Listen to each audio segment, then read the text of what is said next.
প্রিয় বন্ধুরা, আজকে আমি আপনাদেরকে একটা বিষয় তুলে ধরছি।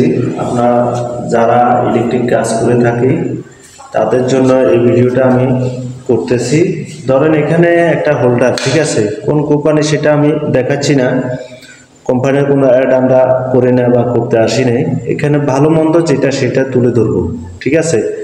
এখানে এই যে লক যেটা দিয়েছে, এই লকগুলো দেখাইয়া আমাদের থেকে বা মালিকের থেকে এটা একটা টাকা নিয়ে যাচ্ছে হাতিয়ে একটা কোম্পানি গর্জিয়াস কোনো মালিক অথবা কোনো কাস্টমার গেলে ধরেন এরা এই কোম্পানির এটা এখানে লক করা আছে, লক দিলে ভালো হইছে। আসলে আমি মনে করি এটা কোনো ভালো নয়।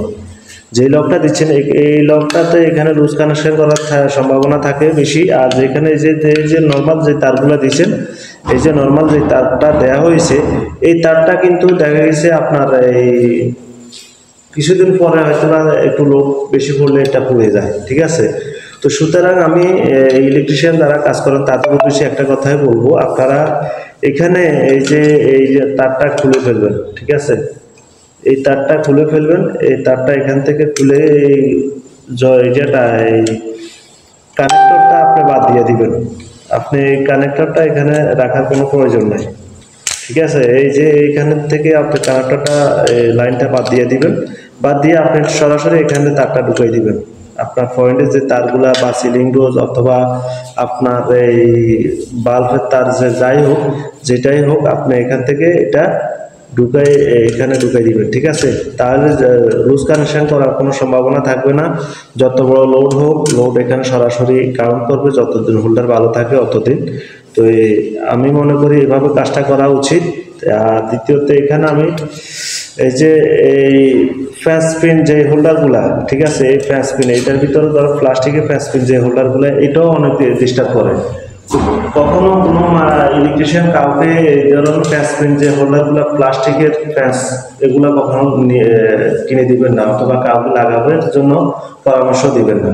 কারণ ওই ফ্যান স্পিনের হোল্ডারগুলো এগুলা ডিস্টার্ব করে। এগুলা মনে করেন ফ্যান স্পিন লুজ কানেকশন করে, লুজ কানেকশনের কারণে এগুলা দেখা গেছে বাল্বটা জ্বলে না, সমস্যা। কিন্তু আমরা ইলেকট্রিশিয়ানরা দেখা গেছে একটা কাজ হ্যান্ড ওভার করতে গেলে দেখা গেছে অনেক জায়গাতে বাল্ব লাগাচ্ছি, জ্বলে না।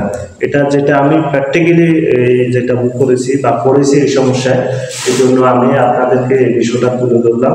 তো আশা করি আপনাদের একটু উপকার হবে এই ভিডিও দ্বারায়, আশা করি আপনাদের কাজে আসবে। তো সুতরাং এখানে এই যে এখানে এক ধরনের পাত দিয়ে এই হোল্ডারের যেটা করা, এই কানেক্টগুলা করা, ঠিক আছে। এই পিনগুলা এই যে হার্ড আছে ভালো মানের যেটা, সেটা ব্যবহার করবেন। তো এখানে ফ্যাস পিনে যে প্লাস্টিক ফ্যাসটা বা বড়িটা, এটা কখনো ব্যবহার করবেন না। আমি মনে করি এটা খুব খারাপ। কারণ হচ্ছে আমরা যখন একটা বিল্ডিংয়ে কাজ করি, যখন কাউকে বুঝাই দিতে যাই, তখন যে বাল্ব লাগাইছি জ্বলে না, একবার লাগার তিনবার এই হোল্ডারটা খুলতে হয়। তো আশা করি সুতরাং আপনারা বুঝতে পেরেছেন। আর যারা আমার মতো হ্যাসিংয়ে পড়েছেন তারা অবশ্যই এই বিষয়টা অ্যালাউ করবেন। তো ধন্যবাদ প্রিয় বন্ধুরা, সবাই ভালো থাকবেন, সুস্থ থাকবেন, এই কামনা বিদায় নিচ্ছি। আল্লাহ হাফেজ, আসসালামু আলাইকুম।